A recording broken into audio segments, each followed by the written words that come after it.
Ang netizens na nagsasabi na minanyak daw ni Paolo Abilino si Kim Chiu. May fire sa loob ng bawat isa sa atin. Kahit ilang beses tayong natumba, ilang beses tayong tinapaktapakan, basta't alam natin kung ano yung goal natin sa buhay.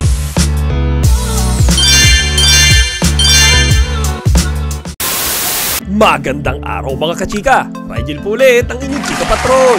Bago tayo magsimula mga kachika, inaanyayahan ko muna kayong mag-subscribe dito sa ating munting channel para palagi kayong updated sa mga latest at nagte-trending na showbiz balita. Bilang isang Kim Pao fans mga kachika, siguro natural na sa akin yung manood ng mga video sa social media na syempre tungkol kay Kim Chiu at kay Paolo Abilino.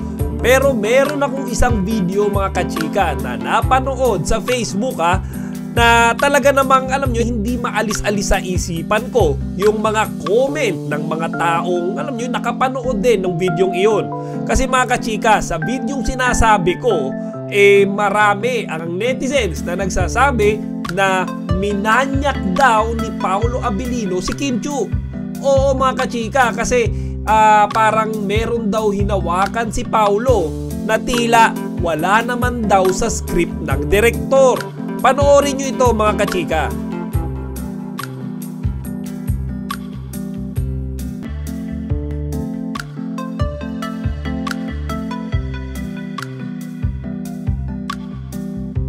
O di ba mga kachika?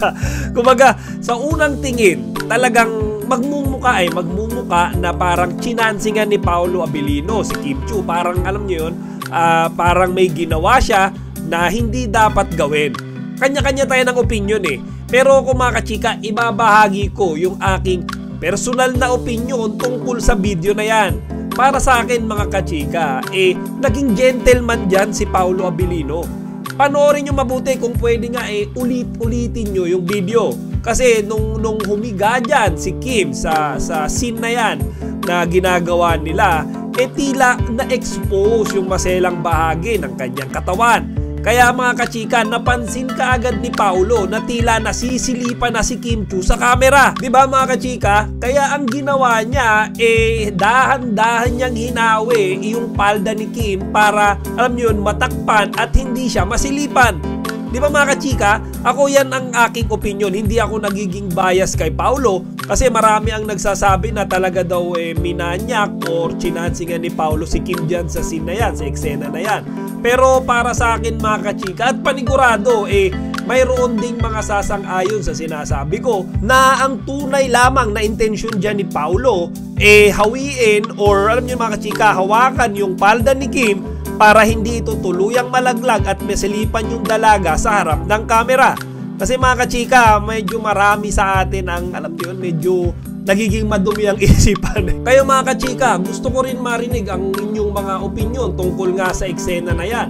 Sa tingin nyo ba chinansingan ni Paolo Abilino si Kim Chiu or talaga namang naging gentleman siya at tinakpan niya pa mga kachika yung maselang bahagi ng katawan ni Kim para hindi ito ma-expose sa camera? Napaka-professional ni Paolo Abilino. Alam natin yan, di ba? Actually, dun sa mga napapabalita nga, nung mismong alam niyo yun, sex scene nila ni Kim sa Linlang, talagang sobrang kinakabahan silang dalawa. Ultimo si Paolo mga kachika, sabi sa mga balita, nahihiya nga daw siya na hawakan si Kim sa katawan nito. At isa pang personal na opinion ko mga kachika, panigurado, ire-respeto at iginagalang ni Paolo si Kim Chiu kasi matagal na rin silang magkaibigan Diba? Off camera, talagang noon pa, magkaibigan na sila. Lalo na ngayon na alam nyo napapabalita na talagang meron ng namumuong relasyon sa kanila. Kaya gano'n na lang niya alagaan si Kim. Ayaw niyang maranasan ulit ni Kim, alam nyo yung mga sakit, yung pambabastos, panggagamit na ginawa sa kanya noong nakaraan. Diba mga kachika? Yung ginawa sa kanya ni Xian. May fire sa loob ng bawat isa sa atin. Kahit ilang beses tayong natumba, ilang beses tayong tinapaktapakan, basta't alam natin kung ano yung goal natin sa buhay. Hindi tayo papabayaan ng ilaw na yon.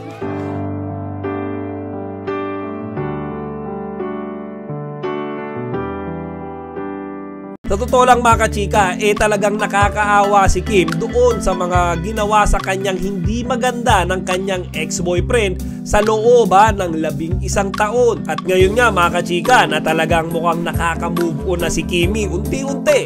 At nandyan si Paolo Abilino upang gamutin yung sugat na dinanas niya sa kanyang nakaraan. Nag-test na ka na ba? Napakaganda. Nag-test na ka na para mag-exam.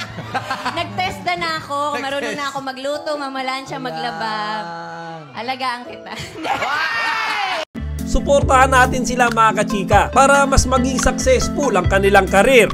At mga kachika, lalong ma-develop ang nararamdaman nila sa isa't isa. O siya mga kachika, hanggang dito na lang muna. Sana huwag niyong kalimutang ibahagi ang inyong mga opinyon dito sa comment section.